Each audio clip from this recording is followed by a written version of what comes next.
In recent months, these rebel soldiers have had a welcome break from war.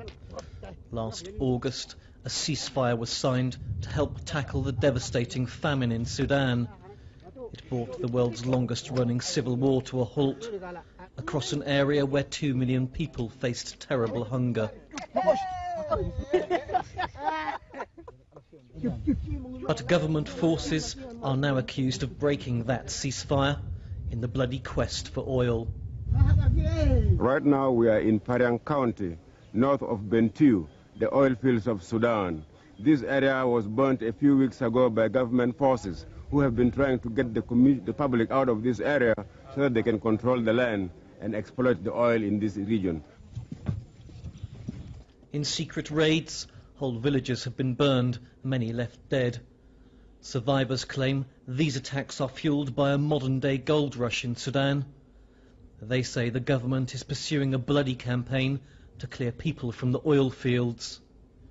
It's a scorched earth policy, and those who benefit most are foreign oil companies. One of the deepest causes for concern coming from the West is that much of this money is actually coming from Western oil companies, and people in the West are, directly or indirectly, helping to provide the resources for the slaughter of these innocent civilians and for the kind of ravage and destruction which we witnessed yesterday. Fighting in the oil fields has now become so bad that aid workers warn 150,000 may face starvation. But there's increasingly little they can do to help. We don't know who is at risk, who are surviving, who have been constantly displaced, sort of whether they're in a village which gets attacked, whether they're in a village which is safe.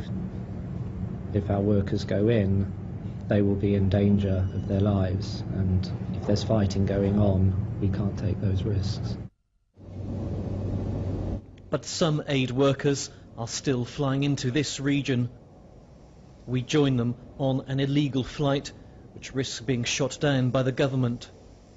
We touch down at Gumriak airstrip. It's just 30 kilometres from Bentiu, the heart of the oil fields. We're allowed just 2 hours on the ground here. It's too dangerous to stay longer. They bring a precious consignment of medical aid for the thousands in need here. They're found nearby in the bush, their only shelter, tents made of old UN aid sacks. There's little food, it's all been burned in the raids. The survivors say oil companies bear heavy responsibility. There's an estimated $45 billion worth of oil beneath South Sudan.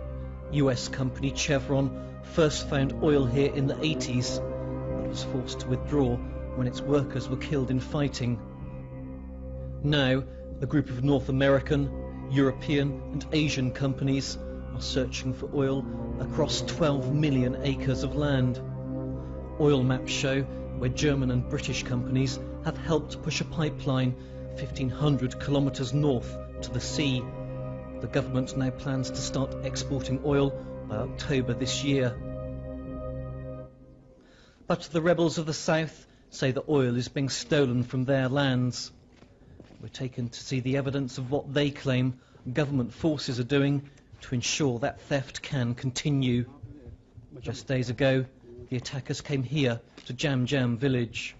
20 people killed, 38 children and women abducted. How many homes destroyed? Over 6,000 houses. How many? Over 6,000 in the whole area. 6,000 homestays, including 16 churches, chapels. People are in the bush. Now you can see that People are, we'll get more people now here. People are now starting now to rebuild. Now. Michael Manuel's house is now just a pile of ashes. He describes the attack that took place. The enemy came here to come and collect the people to go in their hand and to join them. Family, no, I took them safe. So now they are hungered, there are no food for them. The food was brought by WFP, it's not enough for them. He takes us to the hospital where he worked as a medic. It's now a burned, blackened ruin. 3 hospitals, 16 churches, schools and 6,000 homes were burned in attacks lasting 10 days. Further on, the scorched remains of one of those churches. Local Commissioner Stephen Mabok explains the full extent of the raids. When the enemy carried out offensives, it attacked us first by the air through Antonov and followed by gunship. This is on 9 and 10. Then on 12, the enemy came out from town in Faring, and they carried out operation offensive against the people, burning the villages and killing innocent people and abducting all the children and women. The government force that came were estimated to be 700 men, supported by tanks and heavy artillery from Faring. And from Liri, the enemy came from Liri is also estimated to be 500. Survivors living in the bush face starvation as a direct result of this attack. They killed one of my family, my sister. We need food, clothes, just basic things to survive. They say the motive behind the attack is oil. Is to exploit the oil, without any fear from the SPLA, attacks or threats in any time. So the reason for this attack is to clear the area and also to remove all the people to the town. Canadian company Talisman Energy are a key player in the oil fields of Sudan, along with Sweden's Lundin Oil and Austria's OMV. They also have major interests in the North Sea. They're Canada's largest independent oil company, with a value of $5 billion. Off the Scottish coast, they work with major UK companies like British Gas.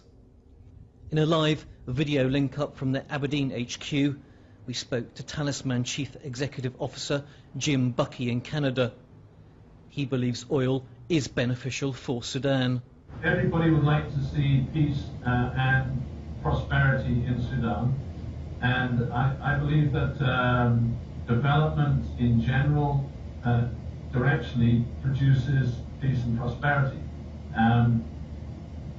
The Sudan is an extremely complex place, long-term bitter feuding, and obviously we hope in the longer run that the wealth generated by the oil fields will be used for the benefit of all the people in Sudan, especially those in the south. But others in North America don't agree. Congressman Donald Payne is the head of the powerful Black Caucus in the US. He's pushing for sanctions to stop all oil exploitation in Sudan. They kill innocent children. They go into villages and just randomly kill anyone that they find. And when there's a pariah government, when there's a government that kills its own people, that allows its children to die of starvation, that allow its women to have unheard of hardships, then it's a time that the world should act. But Buckey denies there's oppression in the oil fields. He says very few, if any, people actually live there. First of all, you have to see the area. It floods for half the year. So this is north of Benview where you were. Yeah. There is nothing there. You can see for as far as you can see in any direction, there isn't anything. So, and that's at Hegley, which is the central processing facility. At Unity, there are trees and so on, those sort of scrubby thorn trees, but there are no villages per se. Our pictures appear to show otherwise, as do eyewitness testimonies from those who live here.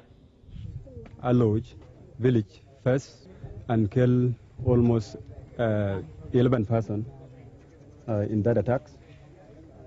All of them are innocent civilians. The main incentive in this area for the government, as far as the government is concerned, is really they want the land so that they can do their oil exploration freely without any encumbrance from the local people who would like to resist the exploitation of their resources. This was a church compound. The food stores, the accommodation was burnt down in the whole area, including schools.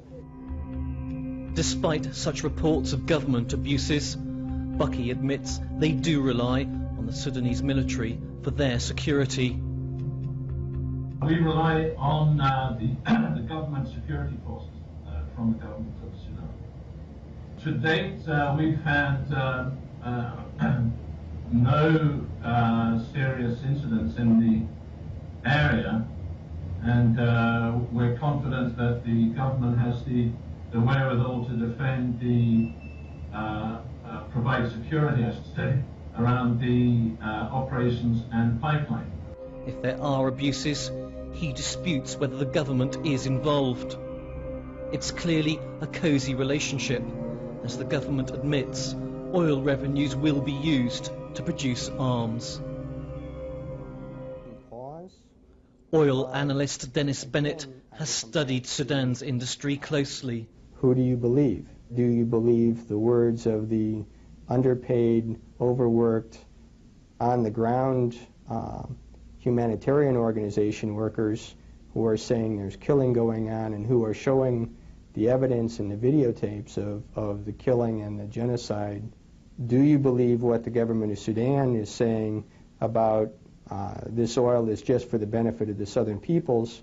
Or if you look at what the oil is actually being used for as collateral against loans to purchase other things such as heavy weapon systems from China, from Malaysia, from Russia, and heavy weapon system, I mean bombers, gunships. And it's just such weapons that were used in the attacks. We're shown where villagers hid from raids by Antonov planes and helicopter gunships. When there was Antonov bombing, I have to bring my children inside here and go under the ground. They have to be in shelter, because when there is a bombardment, children can be saved like this. And we have nearly to close it. I was near to close it, had a hole, and put a sun on it. The victims of the air raids were innocent civilians. We're shown the craters and the shrapnel left by bombing. And do you know how many people died? Yeah, there were 5 in Akusan children, plus 2 women. So there were 5 children and 2 women? Yeah, killed by Antonovs. Just days before these raids, Sudanese commander Stephen Thong defected from the government. He came with all 200 men in his unit. They're still wearing their Sudanese army uniforms. He says he came to help defend civilians here from government attacks designed to seize the oil fields. Today, when we observed that the Sudan government is going to take back the oil, we went and stopped the oil exploration.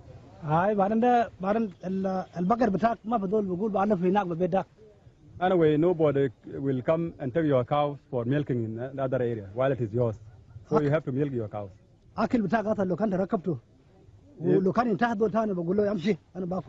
are cooking your food and once somebody else come and take it by force, that they will eat it and chase you away, could you accept that? So that is the reason I'm resisting that oil. It is one of my sources in the area, alive, and it is in my region. So I could not accept the taking of petrol by force by Sudan government. He points out the spent machine gun cartridges where government soldiers opened fire on civilians.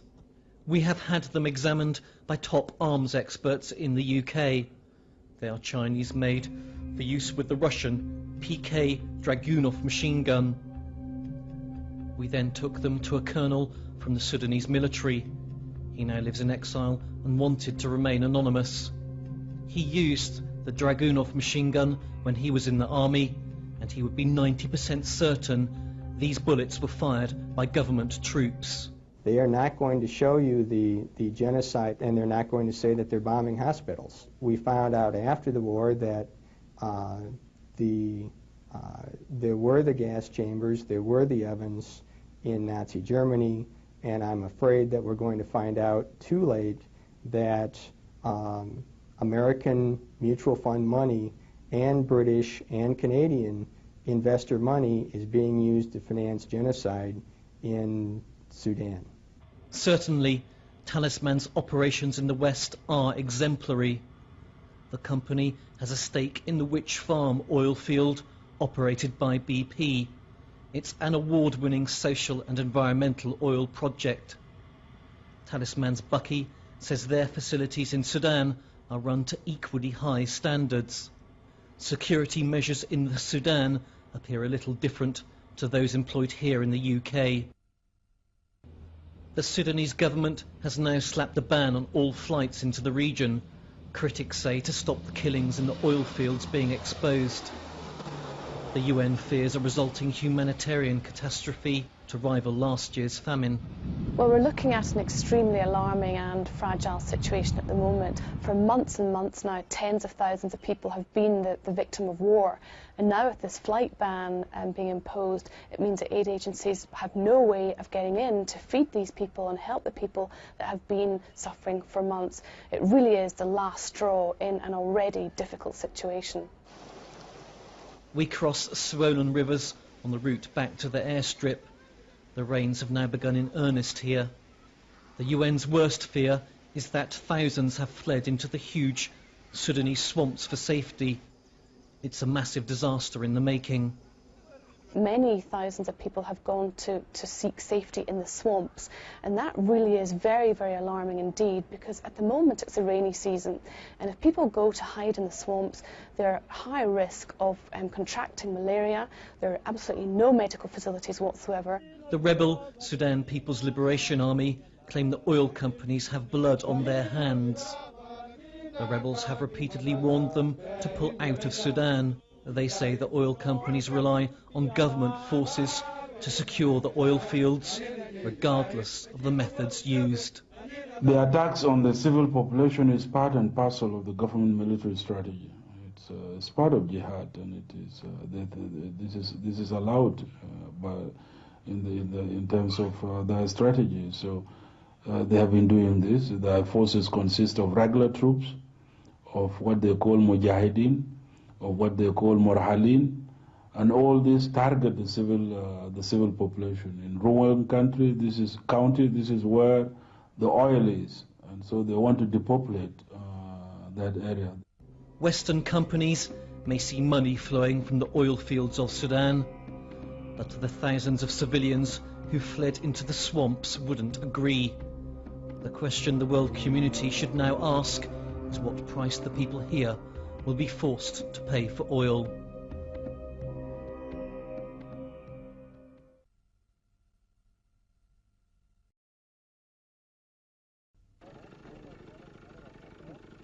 It could be some quiet little African backwater, but it isn't. This is the village of Rubkona in southern Sudan, and nothing here is as it used to be. This is where the road begins, the road that is said to have forced a whole rural population to flee from their homes. A year ago, Rubkona was a village with just a few thousand inhabitants. Today, it's a market town where tens of thousands of people live. They have come here to escape the fighting in the region.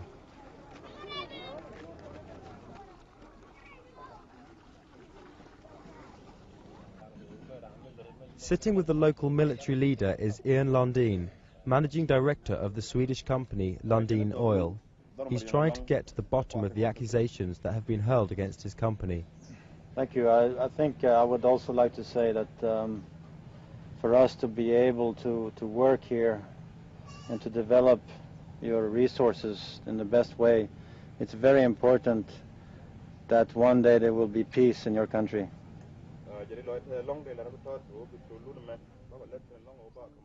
We are looking for eyewitnesses to the latest skirmishes and find Susanna Garud, who has worked in the area for 8 years. She runs a German relief organisation which provides education for farming folk. We ask her about Lundin Oil and to what extent the company is responsible for driving people from their homes. I don't see the responsibility of Lundin as coming in. They don't have a responsibility, the way that I see it. It has been said that people were driven away from their homes because Lundin wanted to build this road. Well, that I don't agree with, because actually the villages along, I read recently that the accusation that thousands were displaced to make way for the road. Now that's not true, because actually the majority of the people who were displaced because of the fighting were on the old Chevron road going to Lair and not on the current Lundin road. And the old road going to Lair also forms the boundary between the Lek and the Jikan. So when there's fighting in Lek, they push toward that boundary, and vice versa. When there's fighting in Jikan, people push towards that road because they're fleeing into the respective safe areas. But when you talk to people here in this area, what kind of reactions do you get? How do they feel about the oil companies? Well, I mean, we speak to a lot of people. Nobody says anything about them. I mean, a lot of people have jobs with the oil companies. But those who have been displaced because of the fightings, do they blame the oil companies for that? They never mention the oil companies.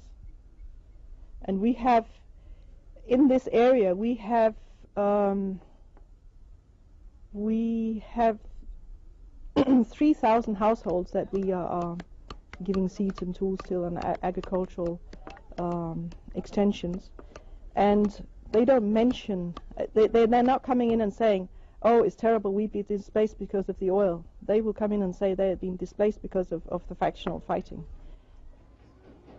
The picture Susanna Garud gives is confirmed informally by other foreign relief workers, but they refuse to be interviewed on camera. That's how sensitive the question of guilt is here in southern Sudan. To publicly finger someone as guilty of displacement and torture of civilians could create serious problems for the relief organisations, whose work is dependent both on the good favour of the SPLA and the government. This is the infamous Lundin Road. Ian Lundin is trying to weigh up the SPLA commander, Peter Cadet. That he wanted to be the new commander of some. When it became apparent that he wasn't going to take over, he then just took his followers away. Right. And formed his own group. Do we know how big is, how many troops he has? It's always difficult to get any estimates from the authorities on how many rebels there are. I think partly because they don't know themselves for sure. Right. Rebels seem to sort of drift in and drift out. We stop to take a break, and suddenly we've got visitors. A group of child soldiers appear as if from nowhere. They are from one of the militia groups who are fighting one another in the area, though it's hard for an outsider to say which group it is. And how do you feel about this? Child soldiers protecting the oil fields? Well, I think protecting the oil field is a generalization. I'm very upset about seeing child soldiers in general. I think I have children myself, and to see children of this age carrying arms is a very disturbing fact.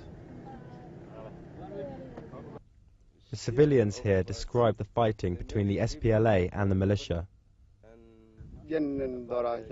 All our cows, mosquito nets and food were taken. Our houses burned, and we were left with nothing except this water that you can see.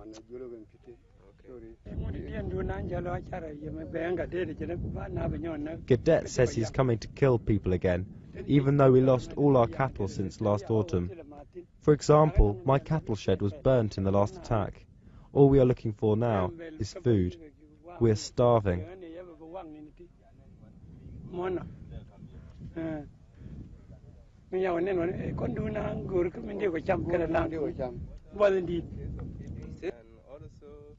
The picture that emerges of the war in the region is complicated.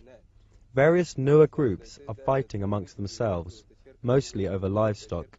Peter Cadet, who is also a Nuer but belongs to the SPLA guerrillas, creates political unrest in the region with raids on the civilian population. Leah Dua said, "Let these people develop our area. We accept this wholeheartedly. Only Cadet doesn't like it. We can now use cars without even paying. That's never happened before."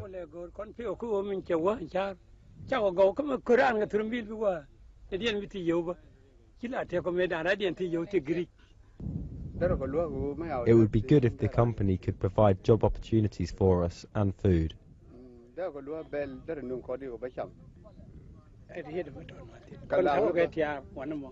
I live here.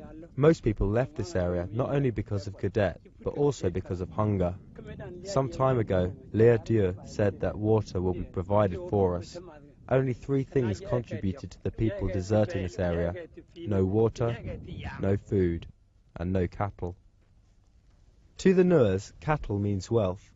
Those Nuers who manage to get jobs with the oil companies usually spend half their salary on cows. The nearer we get to the oil rig, the more people we see. We meet some women who are selling food by the wayside. What concerns us women about the road is that it brings trucks full of food even during the rains. We like it, except that our own people are working against it. Lundin discovered oil in the area at the end of February this year and has now moved its rig further south. Soon it might have 2 sources to exploit. The oil business in southern Sudan has been heavily criticised by human rights organisations. Susanna Garud is not convinced that these organisations have got it right. Let's say Lundin moved out.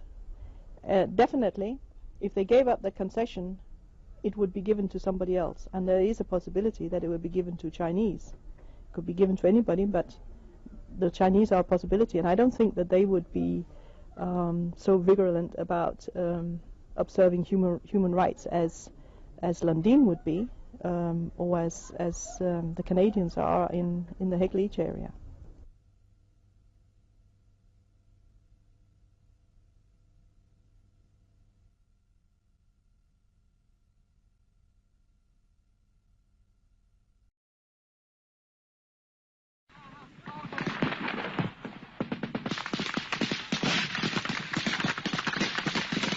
Pictures you were never meant to see. The hidden face of Africa's longest civil war. A war that has already displaced 4 million people and killed more than 2 million. A war whose main objective and cause now is oil.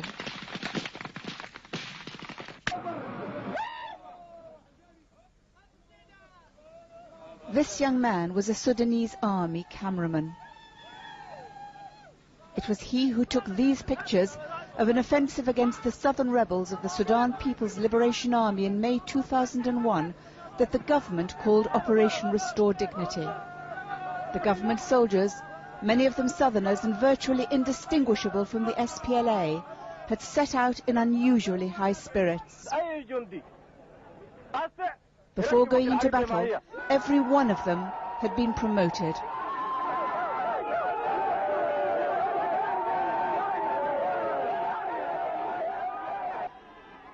Anticipating bigger pay packets on their return, they drove off cheering, riding in brand new lorries.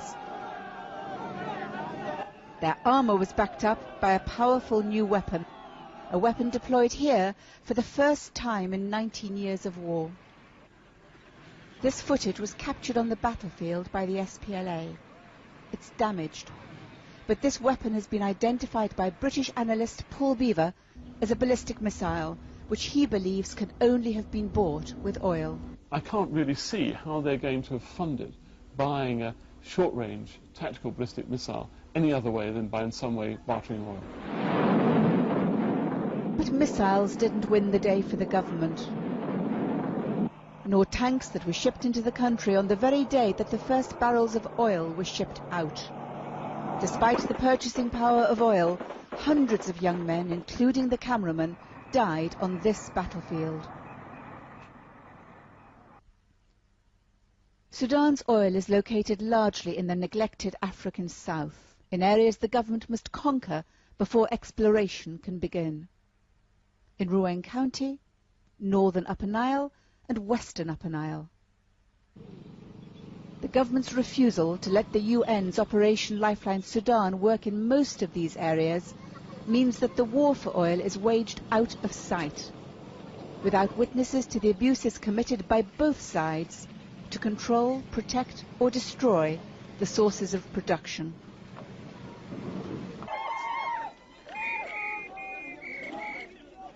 Sudan has known only 11 years of peace since winning independence in 1956.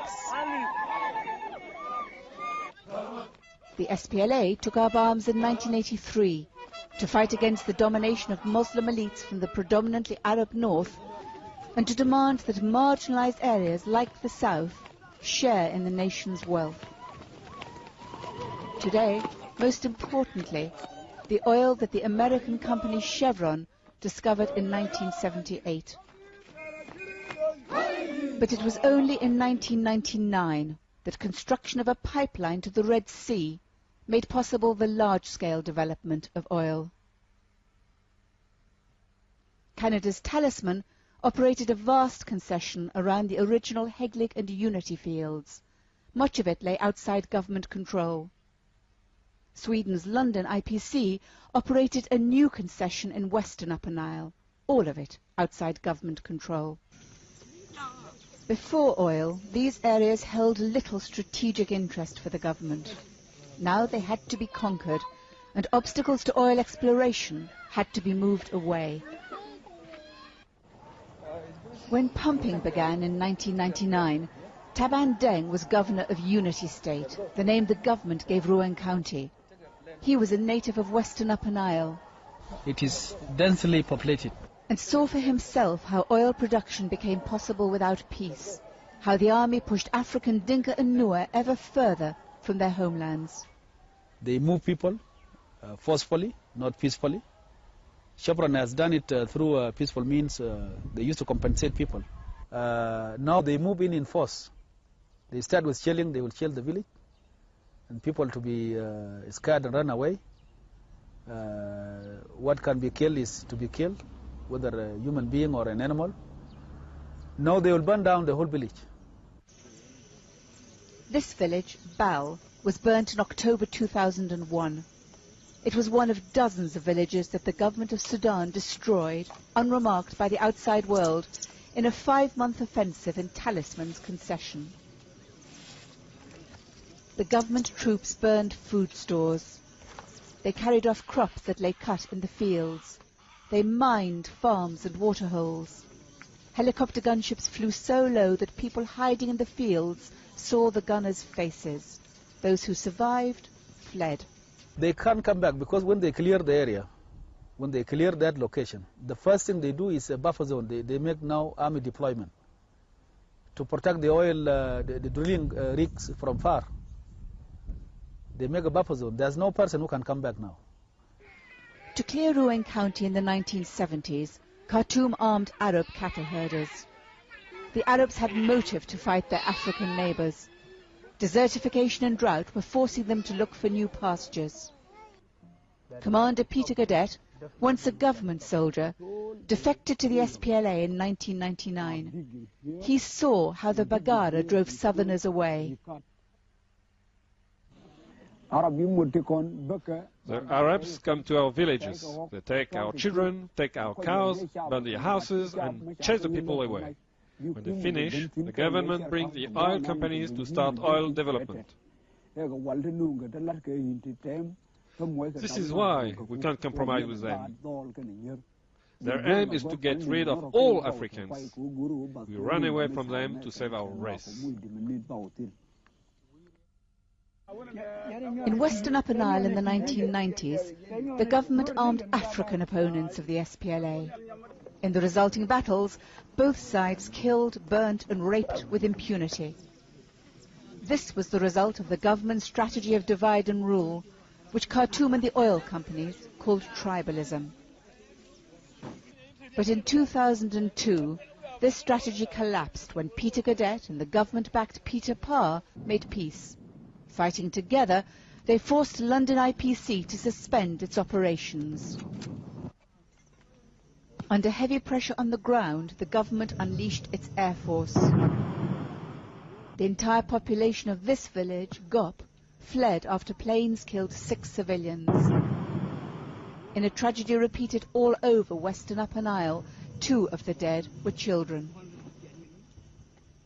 The government of Sudan and the oil companies working with it say no one has been displaced by oil. They say the Dinka and the Nuer move because they are nomads. but they are not. They are pastoralists who move in search of water in the dry season, but who return to permanent settlements on higher ground in the rainy season, when the River Nile floods.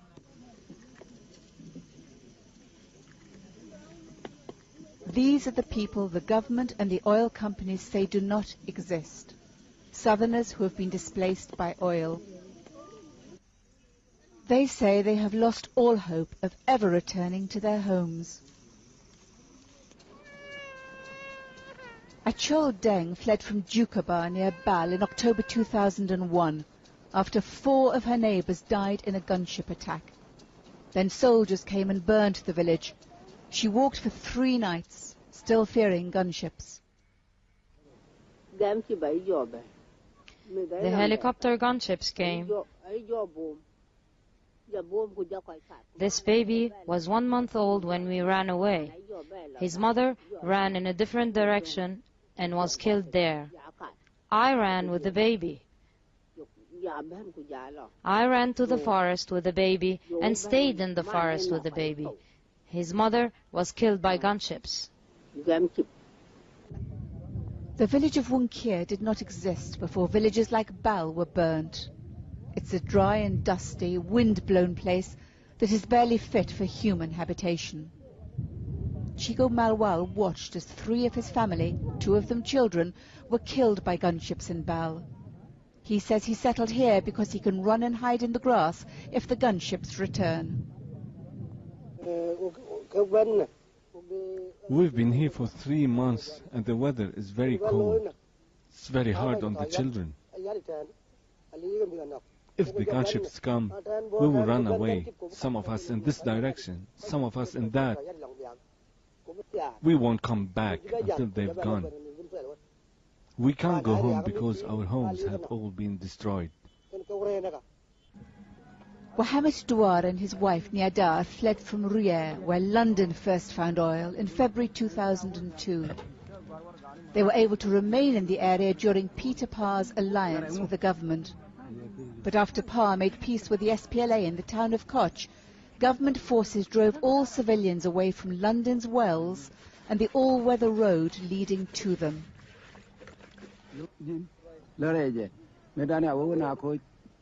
When we made peace in Koch, they sent a large force to fight us.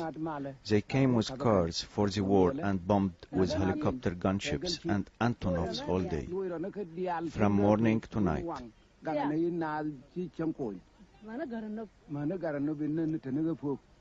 They killed the cattle and the children with Antonovs. Then they burned all the houses. The Arabs tell us, we don't want you here. We will take your land and your property and drive you out. If they find you, they slaughter you. After Koch, southerners like these were rounded up all over government-controlled areas. They were given cursory military training and sent back to the south, told to defeat the SPLA to make oil exploration possible. This group managed to escape and crossed the front line to Peter Gadet's headquarters in western Upper Nile. They gave us guns and told us to fight, to kill our own mothers and fathers. But why should we fight so the Arabs can take the oil? This oil is ours. Villagers like these say they don't know why they're being driven from their land. Many have never seen oil, don't even know what it is. But the people from Bal and Jukaba have seen Talisman's oil fields at Manga lit up at night and say the government wants to drive them away so it can put up more lights. As soon as we ran from our village, the government began building there. They brought the lights to a place called Manga. Manga, you can see the lights there. It's 3 hours away from my village, and you can see the lights. The SPLA says it will continue fighting as long as oil flows without the consent of southerners. On the front line in Rowan County, Commander George Athor refutes the company's claim that oil is bringing development. You cannot make development where there is war. War is destruction. You cannot build when you are destroying. The war will not end without stopping these oil companies from their work. Maria Nia-Luak lived near Pultuni, site of a huge government garrison protecting London's operations. She says oil never brought her any benefits, no boreholes or medicines, even when her people were cooperating with the government. The Antonovs came and took us by surprise. Then something came on the ground and fired at us. What's killing us are the Antonovs and the helicopter gunships. There's nothing for the people. We are dying of hunger. We will all die. They're killing us all. Before the war, Western Upper Nile had some services. This was once a clinic supplied by Operation Lifeline Sudan. But since oil came on stream and war came to Western Upper Nile, the government has denied OLS access to many strategic areas. And so southerners burnt out of their homes and denied relief in their own regions are compelled to move even further away in search of food. Nialdu, once a thriving market town, was closed to relief workers for months before the government finally captured it in February 2002. Because of the government bans, health worker Joseph Chan had nothing with which to treat the sick. But that didn't stop them coming to see him. His inability to do anything was terrible, he said, especially when the patient was a child. The child with severe diarrhea and body very hot. He's very weak, and I have nothing to help the child. We have run short of drug for 6 months. Baby like this usually die from diarrhea. The oil companies working with the government that denies these people relief make much of the small projects they fund. Taban Deng saw these projects close up when he was in charge in Unity State. Just temporary material is put, and we are told that there's a clinic and a school. They are actually not meant even for the service of the people. The first person to be treated in those clinics is not a child. It's not a suckling mother.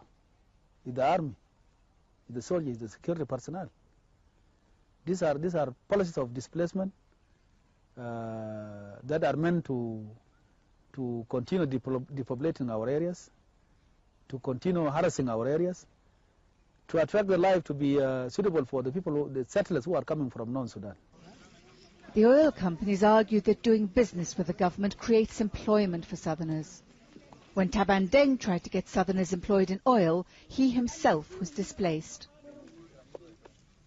I was given 4 hours as governor of Unity State by the army to leave the area. And I have to quit, otherwise I wouldn't be talking here now. They told me to leave the area because I disagree with the security people guarding oil. In Unity State, a normal citizen cannot get an employment. He cannot be employed as a worker. He cannot be employed as a driver. He cannot be employed even as an expatriate. We have geologists that cannot have a job in the oil industry. Some of them are trained in Britain. They have got better training even than the Arab working in the oil industry. They cannot get an employment. William Gatjang was a victim of the government's belief that all southerners support or spy for the SPLA. He grew up in Khartoum, but after leaving school, finding no work in Khartoum, went to Heglig to look for a job in the oil fields. I went to the market to ask about work. I wanted to work for an oil company. While I was asking, security came and arrested me. They asked me where I was from. I said Khartoum. They asked me which tribe I was from, and I told them I'm a Nuer. 5 men with pistols arrested me. One of them punched me in the face. They grabbed me and threw me to the ground. My face was cut. William was taken to a filthy, rat-infested jail and locked up with other young southerners. Security officers came to the prison at midnight every night. They took us outside to the yard, beat us with sticks, and kicked us. 5 men held you, 2 at each end and 1 in the middle, and threw you up and down. The ground was hard, and I'm left with many scars on my body. If you're not a strong man, it can kill you. Before oil, government soldiers often had to fight their way through forests like this. Government vehicles had trouble advancing. The terrain of Upper Nile is swampy terrain, where fighting used to stop in the rainy season. But all this changed when the oil companies cleared the land and built elevated, all-weather roads. They are knocking down trees. You know, the area does not have huge forests. Our forests are only the acacia tree. They are cleaning those forests so that they make a clear fire ground for the army. In the United States, it's a swamp area. It will be difficult for the army to move without those roads. It will be difficult for the army to protect oil companies without quick mobility. Michael Chan was once liaison officer between London IPC and the government militia of Paulino Matip. He says roads and bridges built by oil companies have given the government a clear strategic advantage. The companies are really the very people that facilitating the move of the Sudanese government that are working in the oil field. First of all, this constructing of the roads. Roads that cut deep into Ruang County in western Upper Nile, giving the army new access to rebel-controlled areas. The troops goes first of all in advancing. After they clear the area, depopulating the people, and then the company came behind them with the pipelines. So I have seen that when I was in the company, really. The oil companies say their roads help southern civilians. Tabandeng disagrees. If they were meant for the people, they are supposed to be made with the concern of the local authority. They don't ask our opinion of how to make a road or where to construct that road. I have never been consulted or contacted to discuss construction of road in the area when I was a governor. Those roads are meant for security purposes, for the quick movement and intervention of the army. They are not done according to plan, and they are all made on aerial survey. They are all straight roads. They don't pass through the people. They don't pass through the villages. As government troops move deeper into contested oil areas, they are increasingly dependent on support from planes that use airstrips built by the oil companies. Most importantly, the airstrip at Heglig. Their antinopes are taking off from Heglig for the southern for operation, bombarding the areas of the SPLA. I myself flee in a government antinopes with the ammunition and troops in it. So coming to Heglig, and then at the same time, I saw the antinop taking off from Heglig, transporting troops to rear where the oil is, and also to Lair, and sometimes they are using the company trucks to transport troops. These 2 young men were students when they were taken from their home villages and forced into military service. They were flown into Heglig, and from Heglig were driven down London's oil road. They were told they had to extend the oil road so the army could establish a garrison. They took me to a camp in Khartoum and gave me a month's training. Then they took us in a plane to the Heglig airstrip. They told us, now you will drive and fix the road. So we went to fix the road, but the SPLA ambushed us and brought us here. Without the oil road, the conscripts couldn't have been driven so deep into western Upper Nile, where scores of them were killed.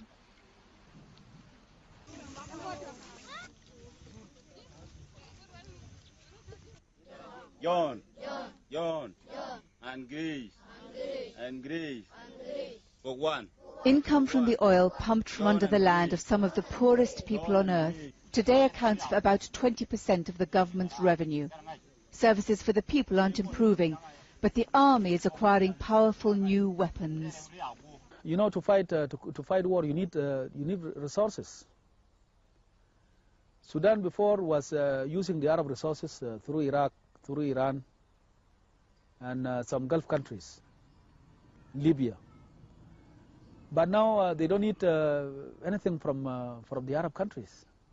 They don't need anything now. They have got the money now. More than $1 million a day with which weapons like this are now made in Sudan. Peter Gadet collected this gun from a factory in Khartoum before he joined the SPLA. This gun is an anti-tank weapon, an RPG-9. It was made near Khartoum, in a place called Bagar. It's modeled on a Chinese gun.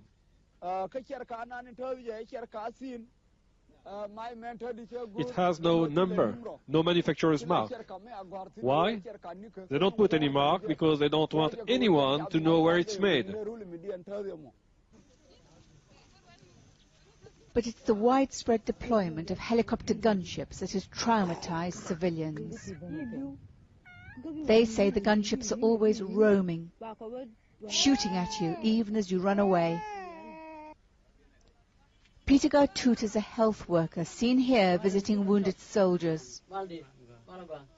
But he says most of the people he treats are civilians, and in recent years he has begun to see horrific injuries, no longer just simple bullet wounds like this.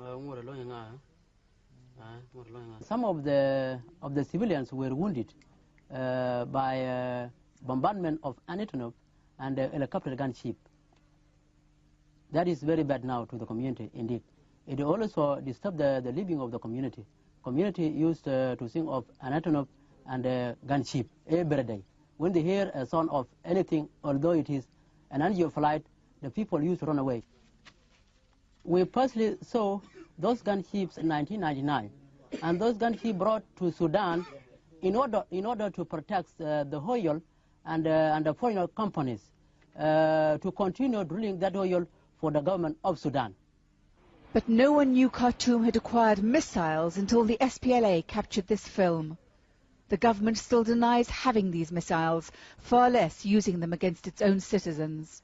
I've never heard of a short-range tactical ballistic missile being used in the war in Sudan. I think this is the first time that I've certainly seen any evidence of it whatsoever. And it does mark, in my view, an escalation. If it is what I think it is, then it's the first time we've seen an Iranian missile in Sudan, a range of about 110 kilometers, a very indiscriminate weapon. It has an error of about 1 to 2 kilometers. But oil money is not only arming the government, it is also arming the SPLA. The SPLA commander who defeated this offensive was Malik Agar. Before oil, the whole fighting was between two weak opponents, literally between two weak opponents. But now the balance starts shifting. They've acquired a massive means of fire delivery. They are all brand new in terms of weapons, in terms of fighting vehicles, in terms of artilleries. They are all brand new, and they are massive. And many of them are now in the hands of the SPLA. We have captured most of these things. Most of these things, they are literally captured by us. And then we have them now, and they're new.